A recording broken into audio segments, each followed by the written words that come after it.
Welcome back. Some stunning new details on the alleged plot targeting the UFC Freedom 250 event at the White House. The FBI thwarting an apparent plan to attack thousands of people in attendance there. And take a look at this from newly unsealed court documents. Just crazy stuff here. Quote, the co-conspirators discussed using drones to drop explosives on the north side of the White House to create panic and funnel event attendees toward locations where they would have snipers prepared to kill certain high-value targets. Correspondent David Spunt has been pouring through these affidavits all day long. He joins us live from here in Washington with what he's learning. Hi, David. Hi, Bill. This deals with several different men in several different states, but the entire plot may have been stopped by a concerned mother in Ohio.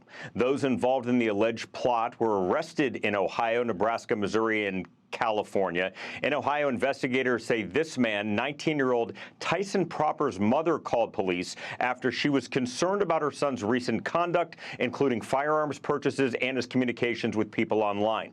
According to authorities, when she asked him what he was doing, he said he couldn't tell her exactly what he was doing, but that they were looking at multiple different locations and intended to conduct recon as well as hit-and-run missions. Proper's mother believed hit-and-run missions meant conducting shootings and then leaving. According to court documents, authorities seized several boxes of ammunition from Proper, and this rifle on the left painted with an American flag. Proper spoke to investigators. They say he spilled the beans on others across the country allegedly involved in the plot via different chat networks.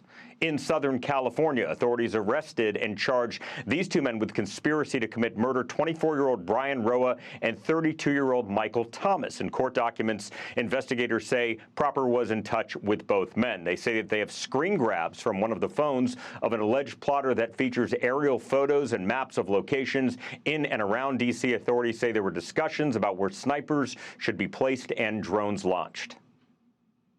And just because we're done with Freedom 250 or that particular event doesn't mean we're going to stop.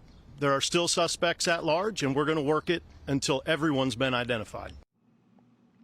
And Bill, at this hour, sources say there's no indication of a foreign nexus regarding this alleged plot that thankfully never materialized. Bill? I think that suspect's mom deserves a whole lot of credit here. It is not an easy call to make to turn your own kid in. Not at all. She did the right thing. Yeah, David Spunt live in Washington. David, thank you. For more on this, we want to bring in Fox News legal editor Kerri Urbahn. Kerri, great to see you. Let's pick up kind of where we just left off there. That suspect's mom who called him in, the kid's only 19 years old, and according to the affidavit, he used his graduation money to try to buy some of the stuff he would need to carry out this attack. Just give us your top-line thoughts. Yeah, $3,000 of his graduation money to buy ammo, guns, all kinds of equipment to allegedly carry out this really awful plot against the people who were at the UFC fight in the White House and part of this larger network of apparently around 23 people. And it sounds like the FBI and the Secret Service are still very actively hunting those people down. But Bill, what stuck out to me was, one, yes, the mother deserves a lot of credit, and I cannot imagine making that decision and that call. It's the right thing to do, but it's a heartbreaking one. Number two, how young this guy was, 19 years old. And it struck me that it fits into this larger trend that we're seeing of young men who are angry at the government, and they're angry about capitalism, or they're angry about a particular political leader, and then they're delusionally taking matters into their own hands and throwing their lives away. Luigi Mangione was 26 when he allegedly committed the murder of the United Healthcare CEO. We have Tyler Robinson, I think he was around 22, 23 when he allegedly committed the assassination of Charlie Kirk. And then, of course, the recent suspects who tried to bomb the protest outside of Gracie Mansion were 18 and 19 years old. Yeah. So it's really troubling and frankly, very sad.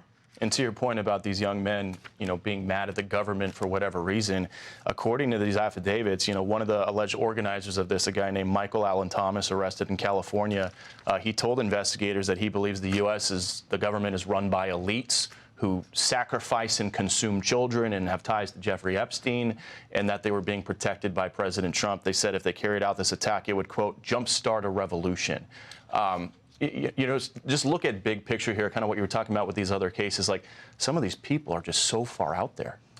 They are, but yet there seems to be a growing archetype, so to speak, of this prototype of the person who is angry. And again, it tends to be this very angry, frustrated young man. And, you know, some of the more things that stuck out to me as I read through all of the complaints today was that they thought, one of them thought they could get half the U.S. military on their side if they were successful. They could get 3% of the United States population. There was a list, one of them had, of 46 names of celebrities and politicians. We don't know yet who they were. We don't know if that will be released. But what really struck me was how particularized and detailed these complaints were. And again, it's thanks to that mom who called in, and the police were able to get a search warrant and look at all of these signal chats that laid out very specific plans to attack this event at the White House over the weekend. Yeah, and the FBI did some quick work here. They found out about it on Wednesday. They got 5 or 6 people in custody in different states, but they're still looking for, I think, 15, 16 more people. So great job by the FBI, and again, great job by that mom to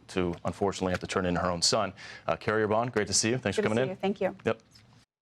Be sure to like and subscribe for all the Fox News latest on YouTube, and catch full shows streaming now on Fox One.